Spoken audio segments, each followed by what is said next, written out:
तो आज फिजिक्स का क्लास में लॉज ऑफ मोशन ये एक चैप्टर है। उसमें एक इंपॉर्टेंट कॉन्सेप्ट है पुली ब्लॉक सिस्टम। बहुत सारा जो है क्वेश्चन कॉम्पिटिटिव एग्जाम में या आपका 11th का भी एग्जाम में बोर्ड एग्जाम में आता है। वो पुली ब्लॉक सिस्टम है। पुली ब्लॉक सिस्टम में जो सिंपल पुली और ब्लॉक है उसका क्वेश्चन तो बन जाता है, लेकिन जहां पे मूवेबल आता है पुली पुली जहां पे मूव करेगा उस क्वेश्चन में प्रॉब्लम होता है। आप लोग डाउट में पूछे भी है कि सर आप बताइए कि पुली जब मूव करता है तब वो क्वेश्चन कैसे सॉल्व करेंगे। तो आज हम लोग देखेंगे कि जब मूवेबल पुली रहेगा तो उस केस में कैसे क्वेश्चन को सॉल्व करेंगे। एकदम आसान तरीके से हम लोग सॉल्व करेंगे, किसी भी तरह का क्वेश्चन रहेगा आपसे सॉल्व हो जाएगा। तो एक क्वेश्चन सिंपल सा क्वेश्चन ले लेते हैं। देखिए पुली ब्लॉक सिस्टम का एक क्वेश्चन लेते हैं, ठीक है। तो यहाँ पे हम लोग क्या कर रहे हैं कि देखिए 3 ब्लॉक लिए हैं और 2 पुलीज लिए हैं। 3 ब्लॉक का सिस्टम है, कुछ आप नेम दे सकते हैं।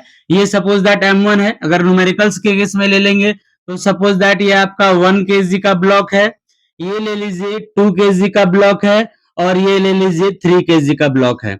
मास कोई भी दे सकता है, M1 M2 M3 भी ले सकते थे, थोड़ा सा कैलकुलेशन उसमें आएगा। ये ले लेते हैं, इसमें हम लोग पूरा सॉल्व करके दिखाएंगे। तो इसमें क्या फाइंड करना है आपको, 1 kg 2 kg 3 kg ये 3 ब्लॉक है, ये 3 ब्लॉक का फाइंड करना है एक्सेलरेशन, कि तीनों का एक्सेलरेशन क्या होगा। प्रॉब्लम इसमें क्यों होता है, सिंपल एक ब्लॉक और एक पुली अगर रहेगा तो क्या होगा, एक ऊपर जाएगा दूसरा नीचे आएगा। जितना एक्सेलरेशन से ये ऊपर जाएगा उतना एक्सेलरेशन से ये नीचे आएगा। लेकिन यहाँ पे प्रॉब्लम क्या है, ये पुली भी मूव करेगा। ये पुली जब मूव करेगा इस तरह से रोटेट करेगा तो ये ऊपर जाएगा और ये नीचे आएगा। ये पुली भी मूव करेगा, ये पुली जब मूव करेगा तो उसके साथ ये ऊपर जाएगा और ये नीचे आएगा। तो इस ब्लॉक में क्या होगा, ये ब्लॉक साथ ऊपर भी जाएगा और ये ब्लॉक नीचे भी आ रहा है। तो ये नीचे भी आ रहा है ऊपर भी आ रहा है, तो इसका एक्सेलरेशन नेट एक्सेलरेशन क्या होगा, इसको फाइंड करने में प्रॉब्लम होता है। तो इसके लिए आसानी से हम लोग सॉल्व करेंगे। करना क्या है इसमें, देखिए इसमें लेते हैं इक्वेशन ऑफ कांस्टेंट, ठीक है ना। कांस्टेंट इक्वेशन, कांस्टेंट इक्वेशन ये कॉन्सेप्ट है एकदम, इसको आप लोग अच्छे से दिमाग में बैठा लीजिएगा। ये बहुत सारा क्वेश्चन को इजी तरीके से सॉल्व कर देगा। करना क्या है, एक कोई पुली तो फिक्स रहेगा ही रहेगा, बाकी जितना भी पुली और ब्लॉक है वो सबका नेमिंग कर दीजिए। सिंपली नेमिंग कर देते हैं। ये आपका है 1 फर्स्ट है, ये ले लीजिए सेकेंड है और ये ले लीजिए थर्ड है। मास से लेना देना नहीं है, मास 1 kg 2 kg 3 kg कुछ भी हो सकता है। ये पुली, ये ब्लॉक है 1, ये है 2 और ये है 3। ये पुली भी है, पुली का भी नेमिंग कर दीजिए। नेमिंग कर देते हैं, पुली का ये हो गया 4। करना क्या है, जहां से आपका पुली ये स्टैटिक है, रुका हुआ, ये पुली तो मूव नहीं करेगा, ये सिर्फ ऐसे रोटेट करेगा। तो वहां से हम लोग एक पॉइंट ले लेते हैं, एक रेफरेंस लाइन ले लेते हैं। करना क्या है, यहाँ पे आपको 2 दिख रहा है स्ट्रिंग है, एक यहां से यहां तक है, एक स्ट्रिंग ये है और एक स्ट्रिंग ये यहाँ पे यहाँ पर है। तो 2 स्ट्रिंग आपके पास है, 2 स्ट्रिंग आ गया। दोनों स्ट्रिंग का लेंथ हम लोग कंसिडर करेंगे और वो लेंथ लेंगे ये रेफरेंस लाइन से। लेंथ कैसे लेंगे वो समझिए। यहां से 1 है, इसका नेमिंग कर दीजिए, ये आपका हो गया x1। यहां से नेमिंग करते हैं, ये x1 हो गया। ये है 1 kg का ब्लॉक का, यहां से रेफरेंस लाइन से ले रहे हैं x1। 2 kg का ब्लॉक है, इसको भी रेफरेंस लाइन से ले लीजिए, यहां से इसको लीजिएगा, ये हो जाएगा आपका x2, ये है x2, ये यहां तक का। फिर इसका लेंगे, यहां से ले लीजिए, ये होगा आपका x3, ये लाइन लीजिएगा, ये होगा x3 का लाइन, x3। और ये जो है पुली उसको भी नेमिंग कर दीजिए, यहां से यहां तक इसका नेमिंग जो है ये हो जाएगा आपका x4, ये हो गया। ठीक है, सबका सबसे पहले क्या करना है, रेफरेंस लाइन से डिस्टेंस लेना है। यहां से यहां तक ले लिए x1, यहां से यहां तक ले लिए x2, फिर ये हो गया x4 और ये हो गया x3। 2 स्ट्रिंग है, दोनों स्ट्रिंग का लेंथ क्या होगा ये देखिए। ये स्ट्रिंग का अगर आप लेंथ लेते हैं तो यहां से यहां तक x1 हुआ और यहां से यहां तक क्या हो गया x4, तो x1 प्लस x4 आ जाएगा। अगर ये स्ट्रिंग का लेंथ लेना चाहेंगे तो ये लेंथ लेंगे प्लस ये लेंथ लेंगे। ये लेंथ कैसे फाइंड करेंगे, x2 में से x4 को माइनस कर देंगे। यहां से यहां तक टोटल x2 है और यहां से यहां तक आपका x4 है। x2 में से x4 माइनस करिएगा तो ये लेंथ आएगा और x3 यहां से यहां तक है, उसमें x4 को माइनस करिएगा तो ये लेंथ आएगा। दिस प्लस दिस ये लेंगे तो ये आपका सेकेंड स्ट्रिंग का लेंथ आ जाएगा। तो दोनों स्ट्रिंग का पहले आपको लेंथ लिखना है। लेंथ कैसे लेंगे देख लीजिए। फर्स्ट लेते हैं आपका, वहां पे क्या होगा, x1 प्लस, देखिए यहां से यहां तक x1 ले लिए, अब यहां से यहां तक आप लीजिए x4 है डिस्टेंस, तो x1 plus x4 equals to क्या हो जाएगा, लेंथ L1। फर्स्ट जो है आपका लेंथ आ गया L1। अब सेकेंड का लीजिए, ये यहां से यहां तक का तो ले लिए, अब सेकेंड का लेते हैं। ये लेंथ लेना पड़ेगा पहले, यहां से यहां तक का लेंथ आपको लेना है। यहां से यहां तक लेंथ कैसे लेंगे, ये पूरा यहां से यहां तक आपका x2 है और ये यहां से यहां तक आपका x4 है। x2 माइनस x4 करेंगे तो ये लेंथ आएगा। इसको आप कर दीजिए यहाँ पे x2 माइनस x4 प्लस, अब इस लेंथ को लीजिए, यहां से यहां तक है तो ये पूरा हो गया x3, उसमें से x4 माइनस कर दीजिए तो ये लेंथ आ जाएगा। तो ये होगा आपका x3 माइनस x4, ये लेंगे तो इक्वल्स टू क्या आएगा, L2। तो सबसे फर्स्ट काम आपका ये रहेगा कि जितना स्ट्रिंग है, यहाँ पे दो स्ट्रिंग है, ये और ये दोनों का आपको लेंथ ले लेना है। दोनों लेंथ ले लिए। अब इसको थोड़ा सा सॉल्व कर सकते हैं। इक्वेशन नंबर 1 लीजिए यहाँ पे, और ये ले लेते हैं इक्वेशन नंबर 2। तो ये होगा x2 plus x3, minus x4 दो बार है तो माइनस 2x4 इक्वल्स टू क्या आ गया, L2, इक्वेशन नंबर 2 ये आ गया। x1 x2 x3 जो भी दिख रहा है वो है डिस्प्लेसमेंट, उसको आप एक बार डिफरेंशिएट करेंगे तो वेलोसिटी आ जाएगा पुली का और ब्लॉक का। अगर आप उसको दो बार डिफरेंशिएट करेंगे तो एक्सेलरेशन आएगा। तो हम लोग यहाँ पे क्या करते हैं कि दो बार डिफरेंशिएट करते हैं, डायरेक्ट लिख दे रहे हैं on double differentiating equation 1 and 2। Equation 1 and 2 को दो बार डिफरेंशिएट कर रहे हैं। दो बार डिफरेंशिएट करिएगा तो क्या आएगा, x1 का डिफरेंशिएशन करेंगे तो a1 आ जाएगा, क्योंकि एक बार डिफरेंशिएट करेंगे वेलोसिटी, दूसरा बार डिफरेंशिएट करेंगे एक्सेलरेशन, प्लस x4 को डिफरेंशिएट करिएगा तो a4 आएगा, और इक्वल्स टू L1 कांस्टेंट है, कांस्टेंट का डिफरेंशिएशन होता है 0। ये हो गया आपका इक्वेशन नंबर 3 ले लीजिए, इक्वेशन नंबर 3। अब आप इसको डिफरेंशिएट करिए, x2 का डिफरेंशिएशन a2 आ जाएगा, x3 का डिफरेंशिएशन a3 आएगा, और माइनस 2x4 का डिफरेंशिएशन क्या आ जाएगा, ये आपका हो गया 2 और ये हो गया a4। ये आपका इक्वल्स टू L2 का डिफरेंशिएशन करिएगा 0 आ जाएगा, इक्वेशन नंबर 4। ये हो गया, दोनों एक्सेलरेशन का इक्वेशन आ गया। बट यहाँ पे क्या है, आपको पुली 1 पुली 4 को तो लेना नहीं है, आपको एक्सेलरेशन फाइंड करना है 1 का, 2 का एंड 3 का। तो आप A4 जो आया हुआ है, पुली 4 का जो आया है एक्सेलरेशन, उसको आप यहां से हटाइए और A1 A2 A3 ये तीनों का एक्सेलरेशन का रिलेशन निकाल लीजिए। तो क्या करेंगे, फ्रॉम इक्वेशन थर्ड अगर आप लीजिएगा तो A1 plus A4 equals to क्या है, 0। तो यहां से A4 लेंगे तो A4 का वैल्यू क्या आएगा, -7। इसको उस साइड ले गए, A4 का वैल्यू आ गया -7। अब क्या करेंगे, इसको यहां पे पुट कर देंगे, पुट इन इक्वेशन 4। इक्वेशन 4 में आप पुट कर दीजिए, तो ये हो गया आपका A2 प्लस A3 और -2, और A4 का वैल्यू पुट करेंगे -A1 इक्वल्स टू 0। तो आ गया A2 plus A3 minus plus 2A1 equals to 0। तो यही आपका इक्वेशन आ गया, 2A1 plus A2 plus A3 equals to 0। ये आपका आ गया इक्वेशन। यही है relation between acceleration of 1, 2 and 3। यहां तक क्लियर है, ठीक है, कैसे लिए समझ में आ गया।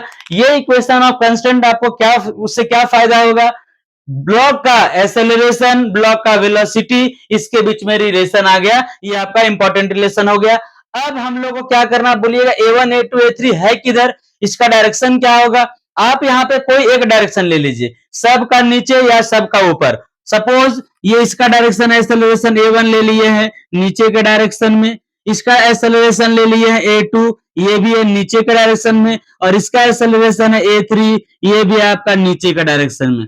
ठीक है, अब सब पुली नीचे तो नहीं जाएगा, अब ये पुली नीचे भी नहीं जाएगा, तीनों का तीनों नीचे तो नहीं जाएगा, कोई ऊपर जाएगा कोई नीचे जाएगा, ये हम लोग को पता नहीं है कि कौन ऊपर जाएगा और कौन नीचे जाएगा। तो उसके लिए क्या करेंगे, A1 A2 A3 का वैल्यू फाइंड करेंगे। अगर पॉजिटिव आ गया तो वो नीचे जाएगा, और अगर निगेटिव आ गया मतलब जो डायरेक्शन आप लिए हैं उसका उल्टा हो जाएगा। तो अगर ये A2 का वैल्यू निगेटिव आ गया तो समझेंगे कि ये ऊपर जाएगा, या फिर A1 का वैल्यू निगेटिव आ गया तो ये भी समझेंगे कि ऊपर जाएगा। लेकिन आपको जब कंस्ट्रेंट लगा रहे हैं तो आप कोई एक डायरेक्शन लेकर के चलिए, पूरा सॉल्यूशन आप उसी से करिए, कोई प्रॉब्लम नहीं है। तो यहां तक क्लियर है, इसको भी आप एक इक्वेशन ले सकते हैं। बहुत बार क्वेश्चन में क्या होगा, यहीं तक ला करके छोड़ देगा एक्सेलरेशन का जो है वो रिलेशन, लेकिन हम लोग यहाँ पे क्या कर रहे हैं, इसको एक इक्वेशन मान ले रहे हैं, इक्वेशन नंबर 5, जो आगे हम लोग को काम आएगा एक्सेलरेशन फाइंड करने में। अब यहां तक क्लियर है, ये इक्वेशन ऑफ कंस्ट्रेंट को आप लोग अच्छे से समझ लीजिएगा, है ना, कैसे लिए हैं ये इंपॉर्टेंट है। एक बार और इसको समझ लीजिए शॉर्ट में, है ना। यहाँ पे क्या है, दो स्ट्रिंग है, एक यहां से यहां तक है L1, और ये स्ट्रिंग है यहां से यहां तक जो है वो है L2। यहां से सब रेफरेंस लाइन है, रेफरेंस लाइन से इसका नेम दिए X1, इसको दिए यहां से यहां तक X2, इसको दिए यहां से यहां तक X3, और इसको यहां से यहां तक दे दिए X4। क्लियर है। अब X1 और X4 ये दोनों को ऐड करिएगा तो फर्स्ट स्ट्रिंग का लेंथ आएगा, तो ले लिए है X1 plus X4 equals to L1। Second में क्या है आपका, यहां से यहां तक का और यहां से यहां तक का लेंथ को ऐड करना पड़ेगा। ये लेंथ फाइंड करने के लिए आप क्या करेंगे, यहां से यहां टोटल जो है वो आपका X2 है, X2 में से X4 को माइनस कर दीजिएगा तो ये लेंथ आएगा। यहाँ पे देखिए लिया है X2 माइनस X4। ठीक है, अब ये लेंथ आपको लेना है तो उसके लिए क्या करेंगे, X3 लेंगे, उसमें से X4 को माइनस कर देंगे तो ये लेंथ आपका आ जाएगा। तो ये हुआ X3 minus X4 equals to L2। थोड़ा सा इसको सॉल्व करेंगे, X2 प्लस X3 है, minus X4 2X4 equals to L2। पहले तो आपको डिस्प्लेसमेंट के फॉर्म में इक्वेशन ले आना है, इक्वेशन ले आइए। अब हम लोग क्या करें, अगर वेलोसिटी फाइंड करना रहेगा एक बार डिफरेंशिएट करेंगे, एक्सेलरेशन फाइंड करना रहेगा दो बार डिफरेंशिएट करेंगे, तो इसको डबल डिफरेंशिएशन करेंगे, x1 बन गया a1, x4 बन गया a4, और l1 का डिफरेंशिएशन 0, यहाँ x2 बन गया a2, x3 बन गया a3, और -2x4 आ गया -2a4 इक्वल्स टू 0। अब क्योंकि आपको पुली का एक्सेलरेशन नहीं फाइंड करना है तो आप इसको हटाइए, A4 को हटाइए। A4 को हटाने के लिए क्या करेंगे, इक्वेशन 1 से A4 का वैल्यू फाइंड किए, A4 इक्वल्स टू -A1 आ गया, और इसको इक्वेशन 4 में पुट कर दिए। इक्वेशन 4 में पुट करेंगे, यहाँ पे -A1 तो माइनस माइनस प्लस आ गया, 2A1 plus A2 plus A3 equals to 0। ये आपका आ गया इक्वेशन ऑफ कांस्टेंट, मतलब एक्सेलरेशन के बीच के इसका रिलेशन आ गया। क्लियर है। अब हम लोग को फाइंड करना है, क्योंकि हम न्यूमेरिकल लिए हैं, ये 1 kg का है, ये 2 kg का है, ये 3 kg का है, तीनों का एक्सेलरेशन फाइंड करना है। तो उसके लिए हम लोग क्या नेम देंगे, अब इसको इसका बीडी लीजिए, 1 kg का, 2 kg का और 3 kg का। एक बीडी के लिए आपको क्या चाहिए, ये स्ट्रिंग में कितना टेंशन लगेगा वो बात करेंगे। अभी तक टेंशन नहीं लिए थे, टेंशन इसलिए नहीं लिए क्योंकि एक्सेलरेशन का रिलेशन फाइंड कर रहे हैं, तो एक्सेलरेशन का रिलेशन फाइंड कर दिए, वहां पर टेंशन का कोई रोल नहीं है, तो टेंशन अब तक हम लोग नहीं लिए थे, लेकिन अब लेंगे। क्यों, क्योंकि उसका वैल्यू फाइंड करना है। टेंशन जब भी लेना हो तब स्टार्ट करिए सबसे नीचे का ब्लॉक से। ठीक है, ये ब्लॉक देखिए सेम स्ट्रिंग में सेम टेंशन होता है, तो आप यहां पर लीजिए, यहां से यहां तक लीजिएगा ऐसे करके, तो ये टेंशन होगा टी, और यहां से यहां तक आएंगे इसमें भी सेम टेंशन होगा टी। टेंशन हमेशा अवे फ्रॉम द बॉडी होता है, ये एरो कभी बॉडी की तरफ मत ले लीजिएगा, क्योंकि टेंशन बॉडी से दूर की तरफ लगता है। तो इसमें टेंशन ले लिए ऊपर, इसमें भी टेंशन क्या ले लिए ऊपर। अब टेंशन टी और टी इसको मिला करके यहाँ पर क्या लिखेंगे, ये हो जाएगा टेंशन 2t, है ना। आप लोग को बताया है कि ये टेंशन कैसे लेना है, सेम स्ट्रिंग में सेम टेंशन, तो टेंशन टी, यहाँ भी टेंशन टी, ये टी टी दोनों मिल करके यहाँ का टेंशन क्या हो जाएगा 2t। अब पूरा यहां से लेके यहां तक सेम स्ट्रिंग है, एक ही रस्सी यहां से यहां तक है, तो सब में टेंशन सेम होगा, तो यहां अगर 2t है तो यहां भी आप लीजिएगा, यहां भी आपका क्या होगा 2t ही होगा, ये हो गया आपका 2t। क्लियर है, टेंशन कैसे लिए समझ गए, यहाँ पे टेंशन t, यहाँ पे भी टेंशन t, ये टेंशन t और t मिलके क्या हो जाएगा 2t, तो ये 2t है तो ये भी क्या होगा 2t होगा, तो टेंशन ले लिए। क्लियर है। अब आपको क्या करना है कि ये बीडी इसका भी लेना है, 1 kg का, 2 kg का एंड 3 kg का, आपको फ्री बॉडी डायग्राम लेना है। तो हम लेते हैं यहाँ पे बीडी ऑफ, यहाँ पे ले लेते हैं, देखिए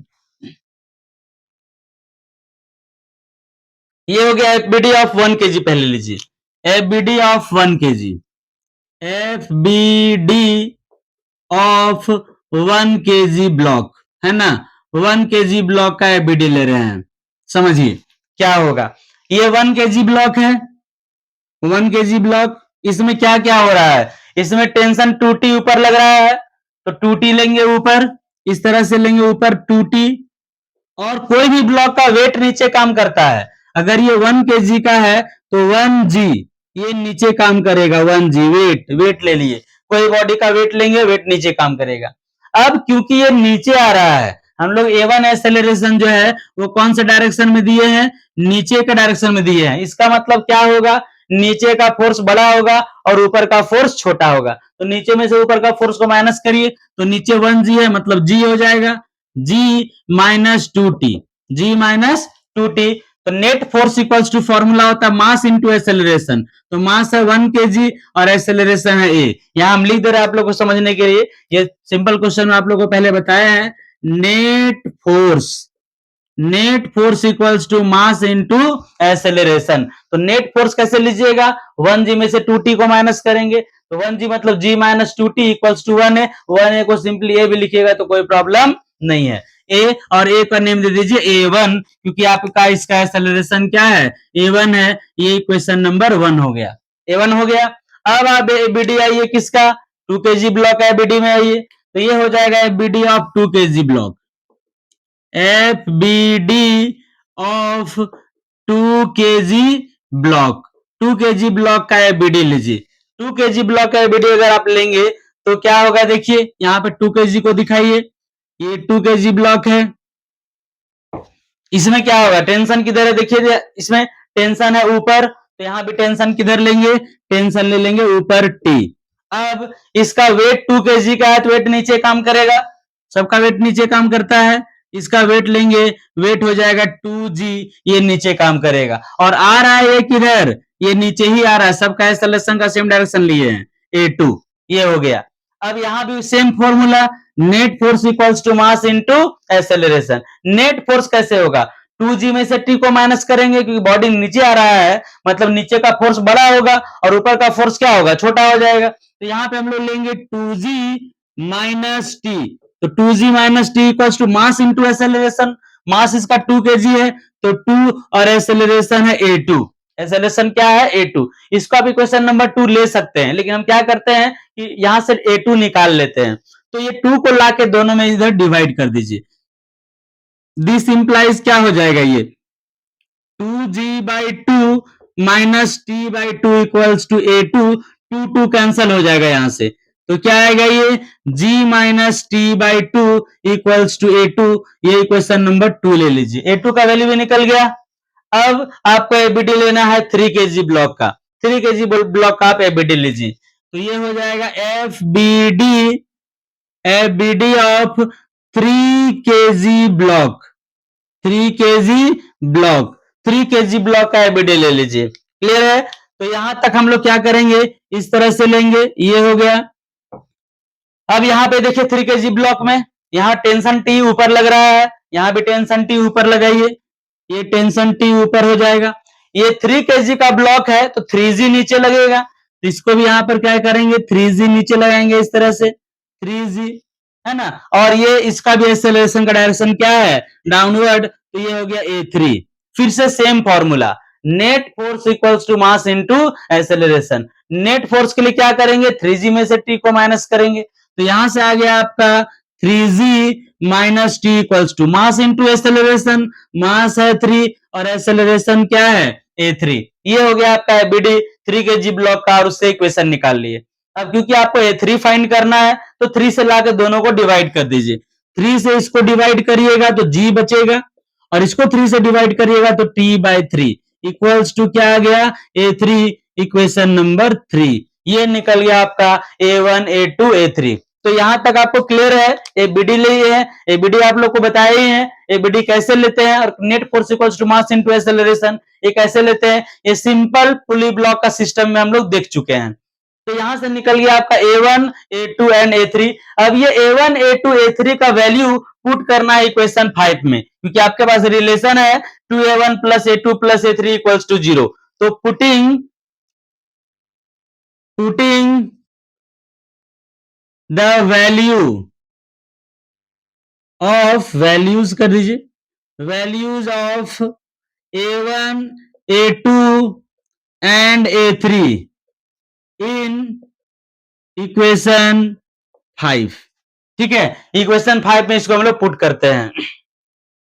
तो A1, A2, A3 का जो वैल्यू है, ये वैल्यू को इस इक्वेशन में पुट करना है, क्योंकि यहाँ पर नीचे प्लेस नहीं दिखाई नहीं देगा। अब यहाँ पर इसको मिटा करके और फिर यहां से पुट करते हैं। देखिए, तो आपका इक्वेशन जो है, इक्वेशन नंबर 5, वो है आपका 2A1 plus A2 plus A3 equals to 0। अभी हम लोग यहाँ लिए थे equation number 5, 2A1 plus A2 plus A3 equals to 0। अब ये A1 का वैल्यू, A2 का वैल्यू और A3 का वैल्यू, ये तीनों को यहाँ पे पुट कर दीजिए। देखिए पुट कर रहे हैं, तो क्या होगा, 2 इंटू A1 क्या है आपका G माइनस 2T, ठीक है, प्लस A2 क्या है, A2 है आपका G minus T/2 plus A3 क्या है, A3 है G minus T/3 equals to क्या होगा, 0। अब इसको सॉल्व करिए, यहां से T फाइंड हो जाएगा, तो मल्टीप्लाई करिए 2G minus 4T plus G minus T/2 plus G minus T/3 equals to 0। ये सारे T को आप उस साइड ले जाइए, सब में माइनस है, सब उस साइड चला जाएगा। तो 2G plus G plus G इधर बचेगा, उधर ले जाएंगे तो क्या होगा, 4T plus T/2 plus T/3। ठीक है, अब ये आपका आ गया 4G, क्या आ गया, 4G, है ना। और यहाँ पे ये सब में एलसीएम ले लीजिए, 6 आएगा एलसीएम, तो 6 4 जा क्या हो जाएगा, 24T प्लस 2 3 जा 6, तो ये हो गया 3T प्लस 3 2 जा 6, तो ये हो जाएगा 2T, है ना।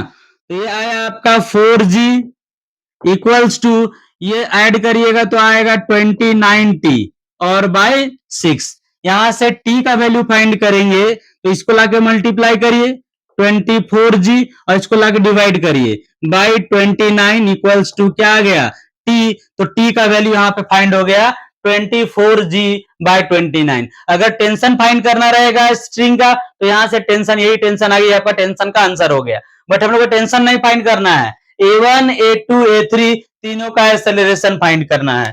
तो A1 हम लोग फाइंड करते हैं, put in equation first, put in equation first. Equation first में क्या है, A1 equals to, A1 equals to आपका है, A1 equals to G minus 2T, तो ये हो गया G minus 2T, 2T put करिए क्या आ जाएगा, 2 इंटू 24G बाय 29, ये है। एलसीएम ले लीजिए, एलसीएम लेंगे तो ये होगा 29, इसको इधर मल्टीप्लाई करिए 29G माइनस ये होगा 48G, ठीक है, माइनस कर दीजिए, माइनस करिएगा तो आ जाएगा minus 19 bye 29G, minus 19 bye 29G, ये एक्सेलरेशन A1 का आया आंसर। देखिए अब ये निगेटिव आ गया, A1 का वैल्यू सॉल्व किए पुट करके, क्या आ गया, निगेटिव। निगेटिव आने का क्या मतलब है, आप खुद सोचिए कि ये A1 भी नीचे जाएगा, A2 भी नीचे जाएगा, A3 भी, ये तीनों ब्लॉक नीचे तो नहीं जाएगा, कोई ना कोई ऊपर जाएगा, कोई नीचे जाएगा। A1 हम लोग लिए नीचे और यहाँ आ गया निगेटिव, इसका मतलब ये है कि A1 नीचे नहीं जाएगा, सेम एक्सेलरेशन होगा, एक्सेलरेशन का वैल्यू जो है वही रहेगा, इसी एक्सेलरेशन से ये मूव करेगा, लेकिन ये जाएगा ऊपर। ठीक है, तो इसको लिखना कैसे है, A1 इक्वल्स टू आपको निगेटिव हटा दीजिए 19 बाय 29G और यहां पे लिख दीजिएगा अपवर्ड, ये किधर जाएगा, अपवर्ड जाएगा, तो ये आपका यहाँ ये A1 का आंसर हो गया। समझ में आया। अब उसी तरह से सिमिलरली T का वैल्यू आप यहां पुट करिएगा, A2 फाइंड हो जाएगा, T का वैल्यू आप यहां पुट करिएगा, A3 फाइंड हो जाएगा। तो A1 का वैल्यू यहां पे फाइंड कर दिया, अपवर्ड कैसा है, क्लियर हो गया। अब देखिए, अब A2 A3 आप खुद से भी निकाल सकते हैं, यहाँ फाइंड कर दे रहे हैं। आपको जहां से स्टार्टिंग से बताते गए हैं, आप लोग समझ करके उसको नोट्स करते जाइएगा, कॉपी में लिखते जाइएगा, क्योंकि अभी हम लोग के पास स्पेस कम है, मिटा मिटा के लिखना पड़ रहा है, एक साथ बचेगा नहीं आपको नोट्स करने के लिए। तो पहले इक्वेशन ऑफ कंस्टेंट का कर लेना है, उसके बाद फिर आपको जो एबीडी करके ये इक्वेशन लिखे, ये इक्वेशन का कर लेना है। उसके बाद क्या करेंगे, फिर यहाँ जो पुट किए वैल्यू फाइंड किए, A1 तक वैल्यू फाइंड कर लीजिएगा। अब इसको पुट हम कर देते हैं, इसे A2 और A3 इसको मिटा करके हम निकाल दे रहे हैं। आप लोग स्टेप वाइज इसको सॉल्व करिएगा, एक क्वेश्चन सॉल्व करिएगा अगर आप लॉज ऑफ मोशन का, इस क्वेश्चन को बहुत सारा क्वेश्चन बन जाएगा। ये बहुत इंपॉर्टेंट क्वेश्चन है जो हर एक कॉम्पिटिटिव एग्जाम में आता है ऑलमोस्ट।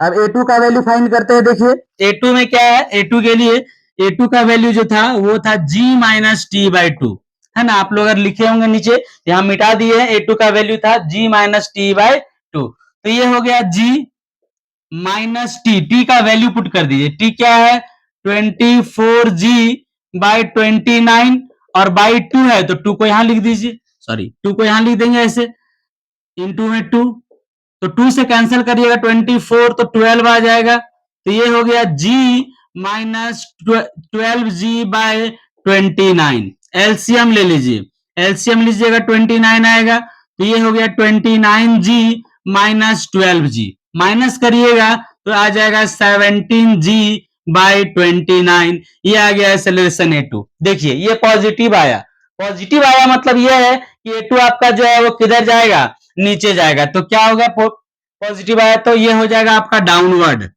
डाउनवर्ड। अब सोचिएगा कि नहीं ये A2 तो ऊपर जाना चाहिए, क्योंकि पुली जब मूव करेगा तो ये नीचे जाएगा तो ये ऊपर ना जाएगा, ये ऊपर तो जाएगा लेकिन जब पुली नीचे आएगा तो नेट ये नीचे जाएगा, ये इसके रिस्पेक्ट में ये ऊपर जाएगा, लेकिन क्योंकि पुली भी नीचे जा रहा है साथ में तो पुली तेजी से नीचे जाएगा और ये ऊपर जाएगा, तो ओवरऑल ये नीचे जाएगा। ठीक है, क्योंकि A2 आपका यहाँ पे पॉजिटिव आ रहा है।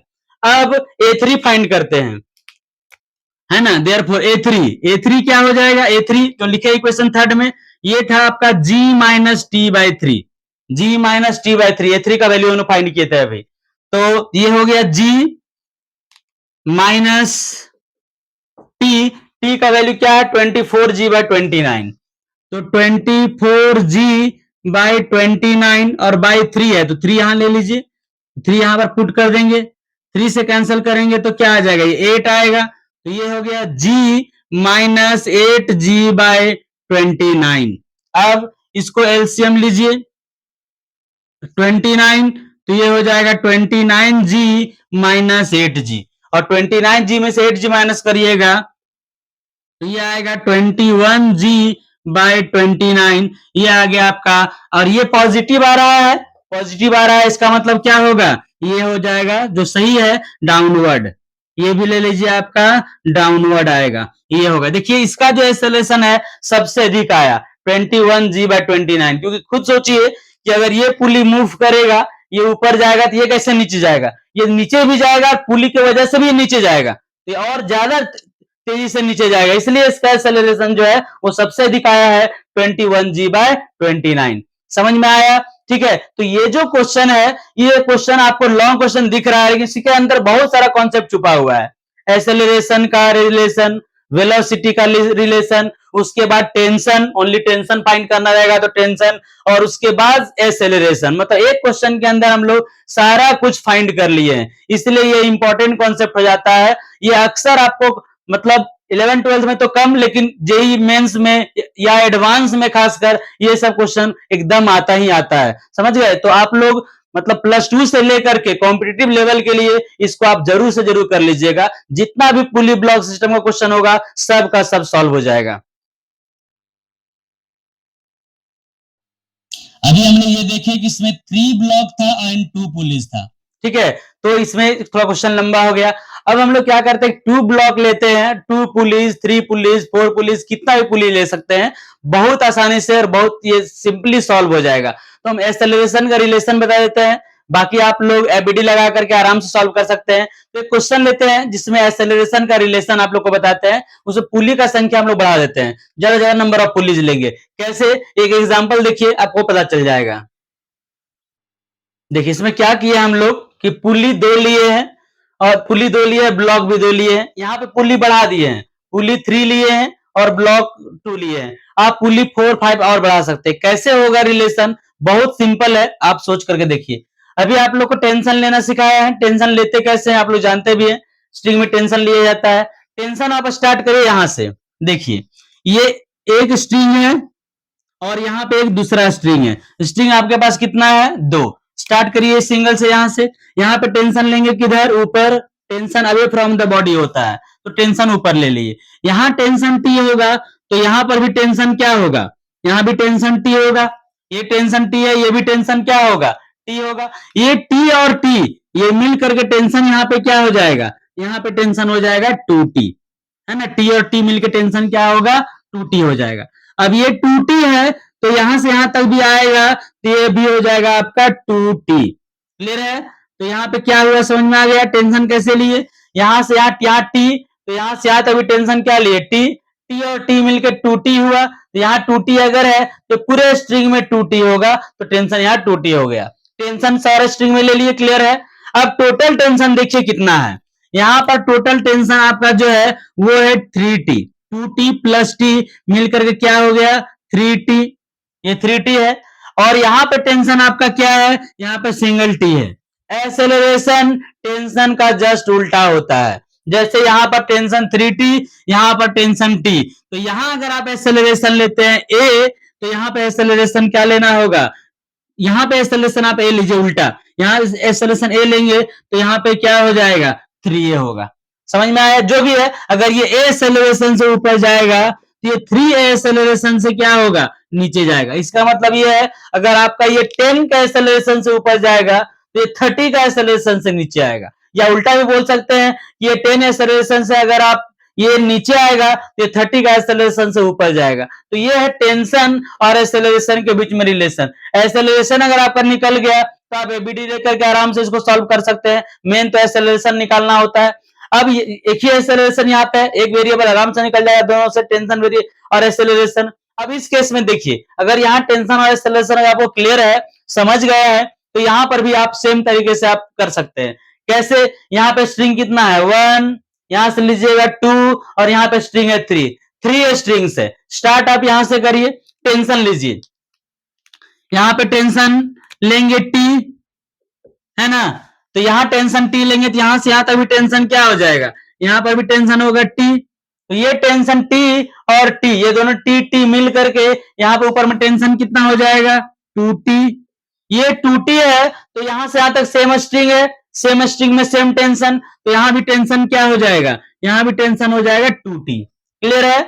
अब ये यहां भी 2t है और यहां भी 2t है, तो 2t मिलके यहाँ पे टोटल क्या हो जाएगा? 4t। 2t plus 2t 4t। अब ये 4t है, तो यहां से लेके यहां तक आइएगा, ये भी क्या होगा? ये भी होगा आपका 4t। टेंशन ले लिए। क्लियर है? फिर से एक बार देख लीजिए। t यहां से यहां तक भी क्या हो गया? t t 2t, तो 2t है यहाँ, तो यहाँ भी क्या होगा? 2t same string.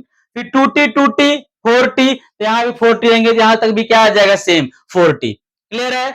अब देखिए कि पूरा टेंशन लिए कि नहीं लिए, सारे स्ट्रिंग में टेंशन आ गया है, कोई छूटा नहीं है। अब इसमें देखिए इसका टेंशन कितना है? इसका टेंशन 4t और 2t, 6 और 1 7t। इसका टेंशन है आपका 7t। और इसका टेंशन कितना है? इसका टेंशन आपका है t। तो टेंशन का पहले ले लिए, इसमें है t, इसमें है 7t। एक्सेलरेशन जस्ट उल्टा हो जाएगा। इसका एक्सेलरेशन होगा अगर a, तो इसका एक्सेलरेशन क्या होगा? 7a। तो अगर ये मान लेते हैं कि ऊपर जा रहा है, सपोज दैट a एक्सेलरेशन से, ये नीचे आएगा कितना का एक्सेलरेशन से? 7a का एक्सेलरेशन से। अगर ये 10 का एक्सेलरेशन से ऊपर जाएगा तो ये 70 का एक्सेलरेशन से नीचे जाएगा। काफी फास्ट। फास्ट होने के पीछे रीजन है कि जैसे ही ये ऊपर जाएगा, ये पुल्ली भी नीचे आएगा, ये पुल्ली भी नीचे आएगा और ये ब्लॉक भी नीचे आएगा, तो बहुत ज्यादा फास्ट हो जाएगा ये। तो यहां से टेंशन अगर होगा एक्सेलरेशन ए, तो यहां हो जाएगा एक्सेलरेशन 7a। इस तरह का कोई भी क्वेश्चन अगर आपका दिया हुआ रहेगा, टेंशन अगर सेम टेंशन होता, यहां भी टेंशन टी होता, यहां भी टेंशन टी होता, एक्सेलरेशन दोनों का सेम होता। बात समझ? जितना एक्सेलरेशन से ऊपर जाएगा उतना से नीचे आएगा। लेकिन जहां पे टेंशन डिफरेंट होगा, वहां पर एक्सेलरेशन कैसे लेना है, ये बात आपको क्लियर हो जाना चाहिए। तो पुली ब्लॉक सिस्टम में आपको कोई भी तरह का क्वेश्चन देगा तो उसमें जनरली रहता है टेंशन एंड एक्सेलरेशन। तो टेंशन एक्सेलरेशन आप इस तरह से ले सकते हैं, कितना भी पुली हो, कितना भी ब्लॉक हो, आप आराम से क्वेश्चन को सॉल्व कर सकते हैं। फिर भी अगर किसी क्वेश्चन में कोई तरह का अगर आपको डाउट रह गया होगा या क्वेश्चन का टाइप में, पुली में, ब्लॉक में, तो आप लोग पूछिएगा, आप लोग को जरूर बताएंगे हम।